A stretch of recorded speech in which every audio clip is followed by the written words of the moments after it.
So for everyone who's joined so far, we will start the presentation in 4 minutes, no, 5 minutes at 1 o'clock.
We will start in 1 second. I'm going to bring the PowerPoint back up.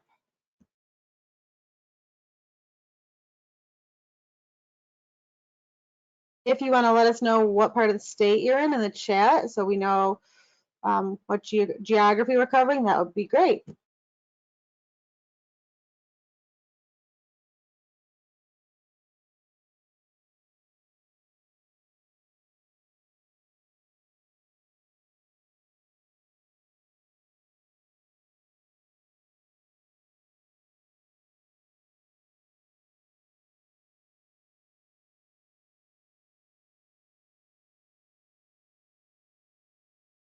Okay, welcome. This is Allison, the manager of partner training, support, and engagement at MICA, the Michigan Coalition Against Homelessness. Just a little housekeeping. If you have some questions, you can type them into the questions box that you'll see on your toolbar. There's a copy of the PowerPoint in your handouts section of the toolbar. And then we are also going to be recording this. So we will post it to our YouTube page after the event so you can share with anyone who you think might help or might benefit from this as well.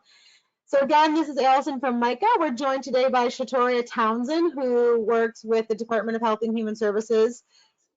And I'm going to let her introduce herself, but we're really excited that you joined us today. And for those who just hopped on, again, the handout is in the handout section, and you can put any questions that you'll have in the questions box. We will try to answer all of the questions that we are able to today. So with that, I'm going to pass it over to you, Shatoria. Hi, Allison. Thank you. As Allison was saying, I am Shatoria Townsend. I want to say good afternoon and welcome. I am the State of Michigan Breastfeeding Coordinator with the Michigan Department of Health and Human Services, Division of Maternal and Infant Health. It's my pleasure to be with you all today to discuss best practices for supporting lactating persons. We can go ahead and move to the next slide, please. Today, here are our objectives that we will be covering today. I wanted to cover what breast milk is, benefits to what breast milk is, a benefit to lactating persons and infants, discover best ways to advocate for lactating persons, and where to start your research for locating local and statewide resources. Next slide. So without any further ado, let's start by defining what breast milk is. Breast milk is categorized into 3 stages, and these 3 stages you can see here. We have stage 1, which is colostrum, stage 2, which is transitional milk, and stage 3, which is known as mature milk. Colostrum is the very first milk produced. It is thick in consistency, and baby consumes about 5 to 7 milliliters in the first 3 days of life. Colostrum has a gold-like or yellow color, as you can see in picture number 1. It's the short bottle with the gold bottle lid. And because of this appearance, this is where the term liquid gold was coined from. And the fact that it is packed with tons of nutrients and antibodies. The fact that it is packed with so many antibodies, we often refer to this and breast milk in general as baby's first vaccine. Next is transitional milk, and it's just as it is defined in its title, transitional milk. It starts to go from the yellow gold-like color to a white color, so it's a mix kind of fused of the two, which is in transitional milk. And it is usually apparent anywhere between days 2 and 4. And the last one we have is mature milk. Mature milk usually is present between days 7 and 10 post-birth. You might also hear lactation professionals refer to this as milk coming in. The milk no longer has that thick consistency or traces of the thick consistency or colostrum, and it comes out in more of a fluid-like way. Though breast milk changes in the first 10 to 14 days after birth, it does not change the fact that it is extremely beneficial for birthing persons and babies. Breast milk is species specific and naturally produced, so you don't have to worry about changing it, altering it, heating it up. That's one thing you don't do with breast milk. You do not put it in the microwave to warm it up or thaw it out. You will place it into a bowl of warm water and let it thaw that way, or set it out on the counter if you're planning to use it later and let it thaw out at room temperature. Next slide. We're going to go a deeper dive into breast milk. On the previous slide, we described what breast milk is and how it has 3 distinct ages. But here you can see in just one droplet of breast milk, we have hormones and growth factors, water, proteins, lactose, essential fatty acids, stem cells, and epithelial leukocytes, as many as 800 strands of bacteria. Uh, that's because whatever mother is exposed to, biologically, her body creates the defense for it or the antibody for it, and it is translated through her breast milk, which is why um, it's often referred to as the first vaccine. It's those inactive viruses and bacteria strands that are translated and goes right into baby system. Vitamins and minerals, long chains, polyunsaturated fatty acids, and the list goes on. This is not all of what can be found in breast milk, but I want to show this because this is a pretty good depiction of how you can see what is in breast milk. Though it may look just as if it's a normal drink to all, but it's packed with a ton of different things and different vitamins and minerals for babies that's coming directly from mom. So there is no need to change or alter it or add anything to it. Next slide. Here are the benefits for a lactating person and a infant. For lactating persons, it lowers the risk of both breast and ovarian cancer, lowers the risk of type 2 diabetes, lowers the risk for high blood pressure, also can help lose baby weight faster. I know that a lot of people have that question, and that's something that comes up a lot. It's like it helps mom lose weight. I don't want that to be the focus, but it is something that is true. Moms or lactating persons can burn up to an additional 500 calories for breastfeeding each day. Infants for the baby as reduced risk of asthma, reduced risk of obesity. One thing for the reduced risk of obesity I would like to share is because baby controls the flow of milk, where that is not true for if baby was drinking out of a bottle. Not to say one is better than the other, but that's one reason why it reduces the risk of obesity because baby can control how much they're eating and when they're eating it, where as with a bottle, you kind of have to be more conscious and where pace feeding comes into play. Another reduces risk of sudden infant death syndrome and reduces the risk of necrotizing enterocolitis. Necrotizing enterocolitis is typically found in premature infants. It is known to be the #1 killer of premature infants.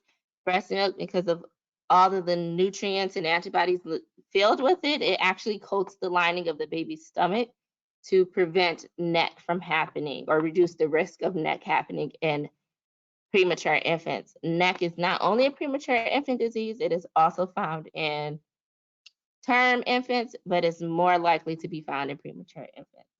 And all this information is found from the CDC. Thank you. We got to the next slide. The next slide we have is the current recommendations for how long one may breastfeed or lactate. It is suggested that you lactate or breastfeed for on demand for 6 months. So whenever infant is hungry, go on that schedule more than a rigid schedule of, okay, every 2 hours we're going to eat. Sometimes babies differ. I explained this to Allison earlier. Sometimes babies eat every 2 hours. Sometimes they eat an hour and a half. Sometimes they eat every 4 to 4.5 hours. It's really dependent on the infant and how the infant's eating schedule is. Next, you would want to supplement with solids beyond 6 months. So as you're starting to introduce baby foods or like carrots or mashed carrots, steamed carrots, and not just carrots. Carrots is just a thing that's on my brain right now. Peas, mashed potatoes, those types of things. As you begin to introduce different types of foods to infants, you can still supplement with breast milk.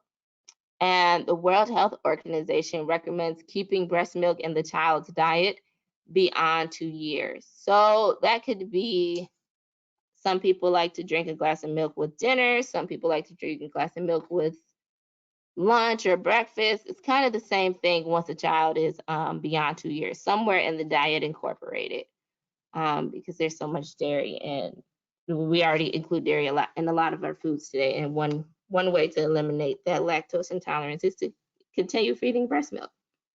Next slide.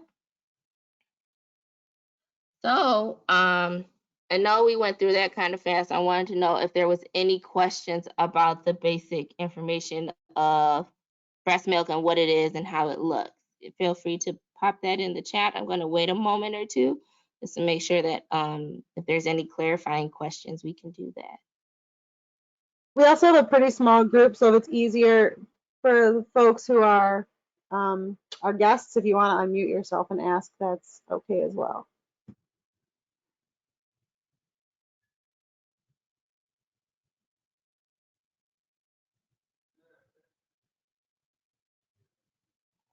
Okay. I am not hearing anything. And again, don't be afraid to just pop off a mute and let me know if you have a question or something that you want to talk about. Next, let's talk about it. Let's talk about how we can discuss with our clients breastfeeding and benefits and how to access those resources. I hope everyone has a better basic understanding of breast milk and how it's beneficial to both lactating person and infant. With this basic understanding, we are now able to move into having a discussion centered around breastfeeding and lactation, how to best be supportive of your client's decision. The most important thing is to ensure that you meet your client where they are at. This one suggestion I always start off with is starting off a conversation with some small talk. How's the weather? How was your night? Are you enjoying your weekend if you're coming off of a weekend?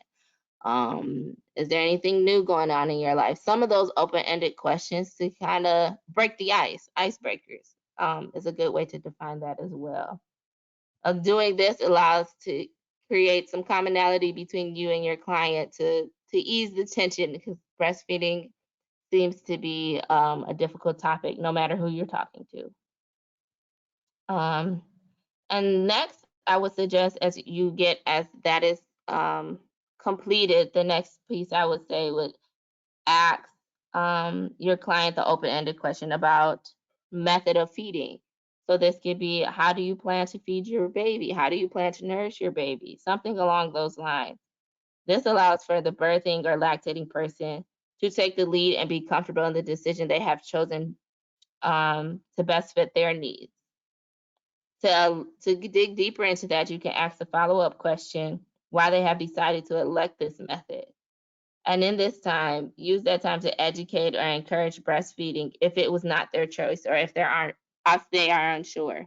A good resource for showing breastfeeding education is Michigan Breastfeeding Network. I'm going to talk about that a little later in my resource slide, but getting connected there, getting connected with WIC, accessing the michigan.gov breastfeeding page. That is also in the chat for anyone who needs it. But those are some ways that you can kind of help educate or encourage breastfeeding.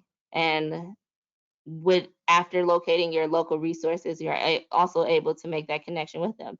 So for me, I'm in Metro Detroit. So my area, we have a few different organizations. And one that comes to mind is Southeast Michigan IBCLCs of Color.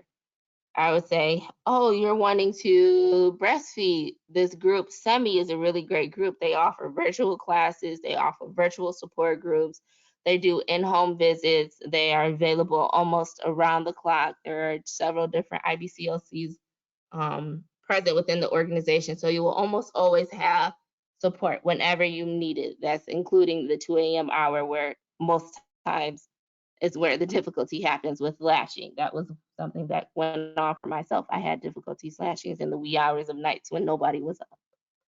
So knowing things like that would be a great way to segue into those community linkages that you have when discussing how to encourage breastfeeding or how to ensure that your client has access to the resources that they need. Next slide, please.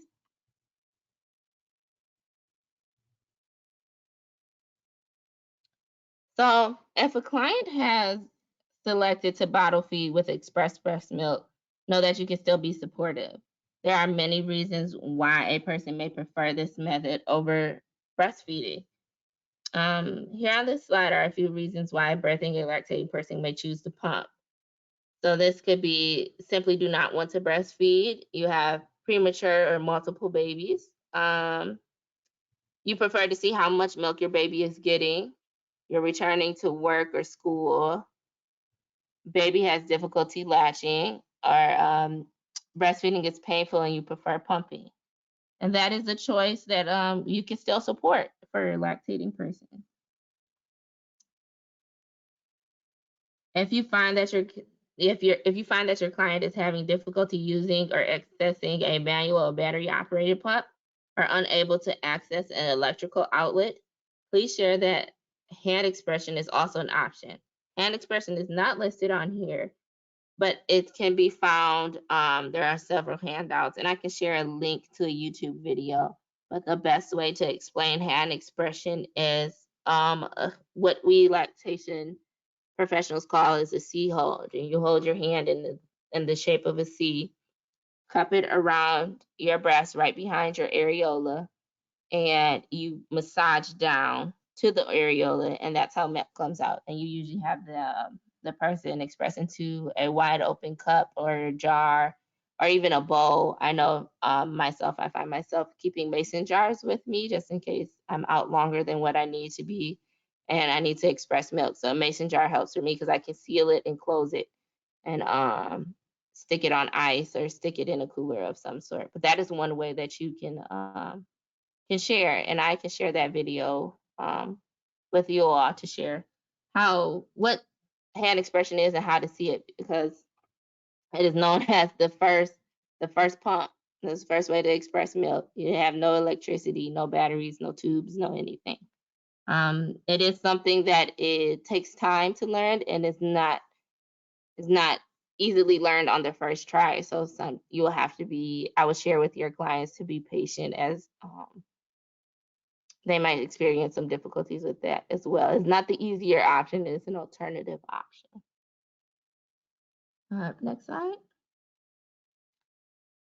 As some birthing persons may elect to pump or bottle feed, it is important to share proper guidelines of human milk storage with them. So from here, I felt this was the best depiction of how to store breast milk with the graphics and everything.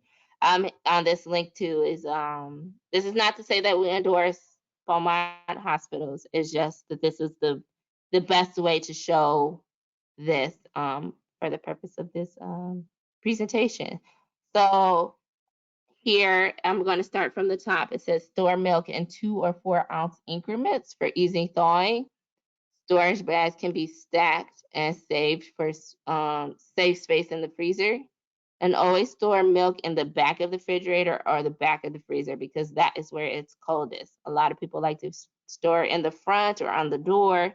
That is actually not the best spot to store it because that is not where much of the coolness from the refrigerator is going. So for fresh express breast milk, so that's it coming directly from hand expression or into the pump. You can store it at room temperature for 4 hours about. Um, and then 24 hours at so 24 hours in a cooler. Usually it's those lunch pail coolers with a little ice pack, kind of what you use for school lunches, or for your lunch where you take with you to work when we were back in that working space. That is good for 24 hours.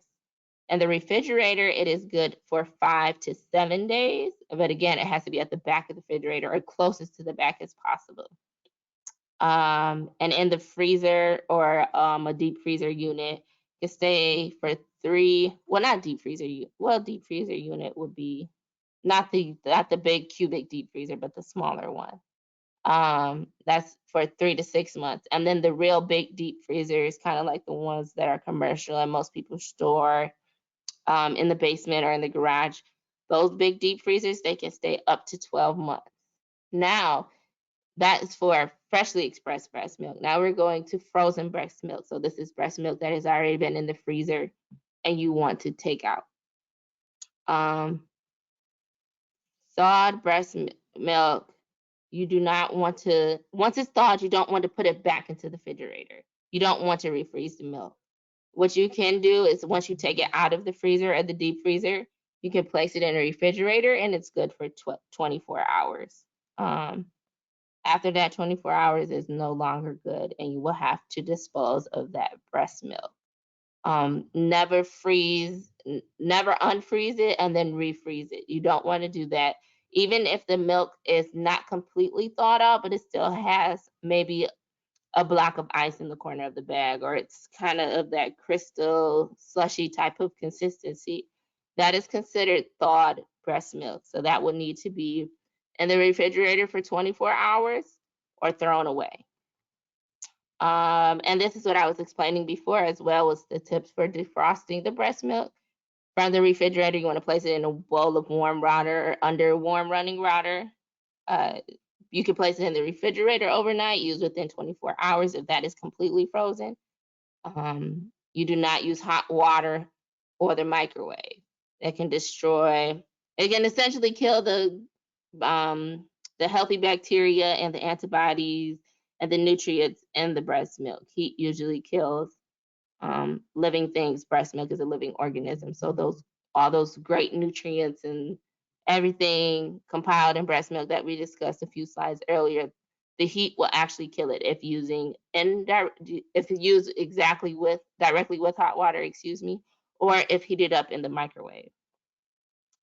Another thing, this is also really cool. If you store your breast milk, you can store it in the refrigerator for 5 to 7 days, but what you will notice is in the storage bag, or whatever container you choose to store your breast milk in, the fat will rise to the top. So it will be thick and fatty at the top and more liquidy at the bottom. What you want to do is ensure that you spread that fat around. So you gently massage the bag or swirl around gently the bottle or container that you chose to use, and that should evenly distribute the fat content in the milk. And then after warming it up, you want to use that within an hour. Next slide. So this is the resource slide I was discussing earlier. We have the Michigan Breastfeeding Network. This is your resource to locate and connect with your local breastfeeding coalition. The Michigan Breastfeeding Network website is a great resource. It breaks down Michigan by county, and then from each county, they have the different coalitions listed in there.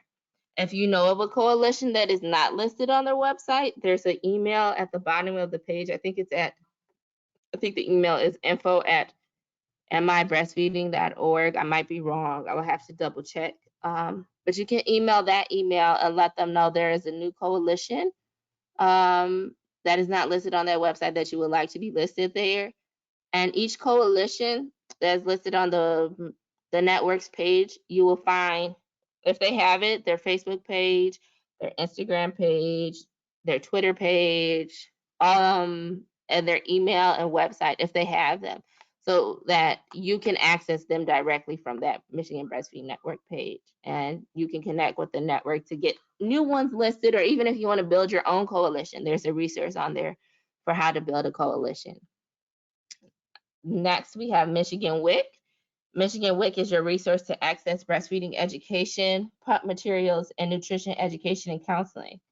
WIC is a government program that is eligible for those who qualify. With that being said, income is a determining factor. Income in household is a determining factor for being eligible for WIC. Next, we have My Milk Collective. It is a statewide collaborative that is dedicated to serving and supporting birthing, parenting, and lactating families of color throughout Michigan. Representation from across the state is present within the group and can help connect sometimes between the clinical side, the community side, the hospital side. It's a wide wide range of professionals and community members and parents, even parents, grandparents, and I think cousins and aunts and uncles. So all family members are present throughout that group as well. Lastly, I have the Michigan Breastfeeding Plan. The Michigan Breastfeeding Plan was released earlier this year and is dedicated to addressing systemic racism as a key component in breastfeeding disparity. There is a group dedicated to moving the breastfeeding plan forward and ensuring community linkages are made and are known to all who seek them. This breastfeeding plan is set for 2021 to 2024. This is the second cycle, as I like to call it, of the Michigan Breastfeeding Plan. The first cycle was 2017 to 2019 for 2 years. This next cycle is now for 3 years.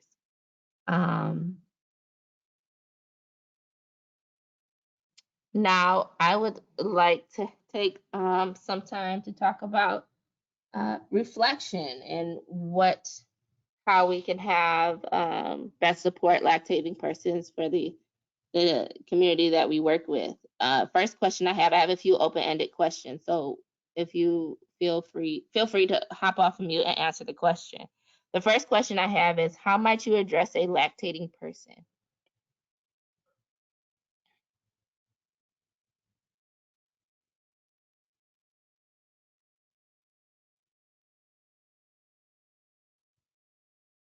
So you can unmute yourself or put your answer in the chat.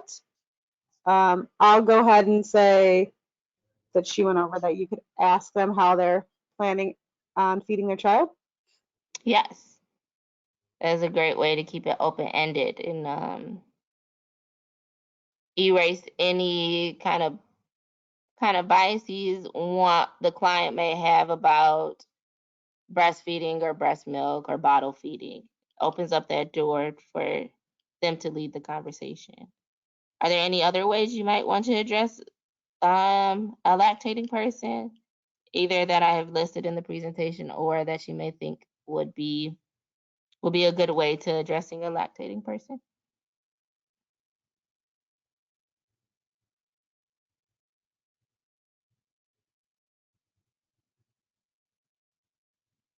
Again, you can use the chat feature or unmute yourself if you feel comfortable sharing.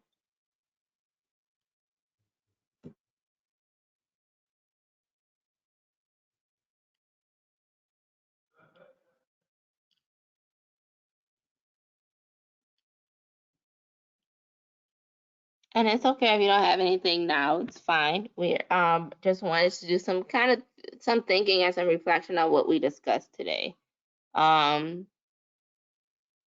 How might you encourage a person to breastfeed if they have selected they are unsure or feel like they don't know enough about breastfeeding? How might you encourage them?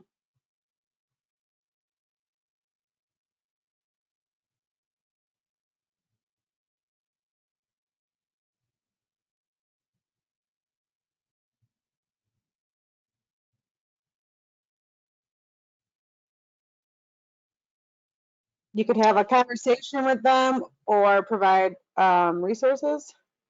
Yep, that is absolutely true. And then my last question is, how would you aid in ensuring community linkages are made? Would you go back to the networks page? Would you look to seek out more community resources? What ways do you think might be the best way to ensuring those community linkages are made between the client and the community they were residing in? And that question may not be answered, but it's something to think about because we're all not in the same areas of Michigan. Like I said, myself, I'm in Metro Detroit, so how I would do it may look different from somebody in the Saginaw Bay area or in the UP area. There's something to think about moving forward as you think about best ways to support the lactating persons you may come across. An answer came in for the last one, Shatoria. I'm sorry, I didn't see it. But she said that you could list I don't know. This person said you could list the benefits for the one who is lactating as well as the baby. Yes, absolutely. Thank you. Alrighty. We can move to the next slide. I was just going to say you could contact the community resource with your client in your office. Yes. Show them how to get access that information. Show them how they can get to it themselves. There's several ways to do that. There's another thing I would say to look into. I know we're in June, so August is right around the corner, but August is Breastfeeding Awareness Month. And within Breastfeeding Awareness Month, there are different breastfeeding awareness weeks. So you can expect to see a lot of those things popping up through social media, circulating of different events happening. I know there's a proclamation reading, the Breastfeeding Awareness Month proclamation reading happening. That's going to be virtually. I think it's through the Michigan Breastfeeding Network's page. But that's one thing to look at. There's community baby showers happening that you can get different things. So look out for Breastfeeding Awareness Month, I would say. In the most immediate time, those are oftentimes where you can find a lot of breastfeeding community resources and link to those, make those community linkages that are so vital in sustaining breastfeeding for your clients.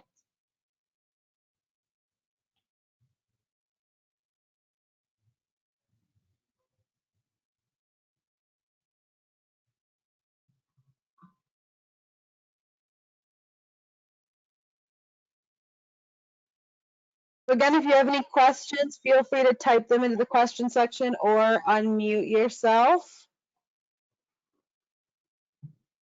And a reminder that the handout is available in the handout section.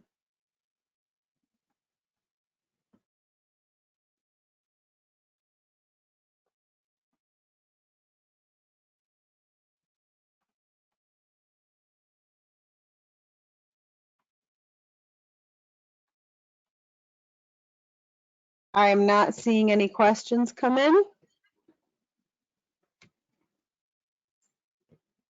Is that the last slide, Shatoria? We have two more slides. The next slide is a question slide. So just if there was any other questions that wanted to be asked at this time, you can go ahead and ask those questions or any ways that I can be of support to you today.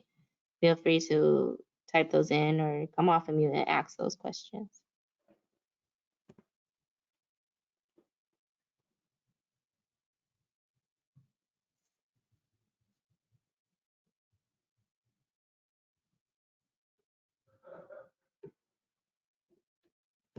Not seeing any questions come in, so must have been a very comprehensive overview that you gave us. As you can see on this slide, Shatoria has provided her contact information. Yep, the next, Allison, I'm not sure. It's frozen on my screen on the reflection slide, but if you advance the slide twice, you should see my information, my contact information. Yeah, I'm seeing it. Hopefully everyone else is seeing it. But Okay. if not, I'll put it in the chat real quick.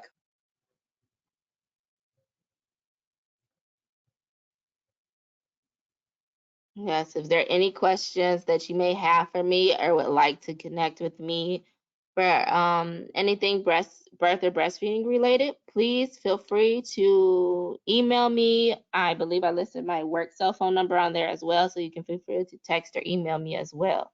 Thank you for having me today. Thank you for taking the time to listen. I hope I informed someone a little bit more about breastfeeding and best ways to start a conversation about breastfeeding.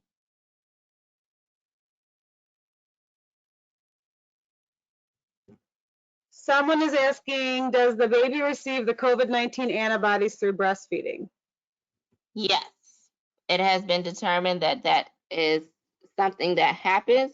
So if mom is exposed and ends up testing for the antibodies, the breast milk will have the antibodies in it. Same with getting the COVID vaccine. If mom elects to get the COVID vaccine, those antibodies that she receives from the vaccine passes through her breast milk and then will ultimately begin giving antibodies to the baby for the COVID-19 vaccine.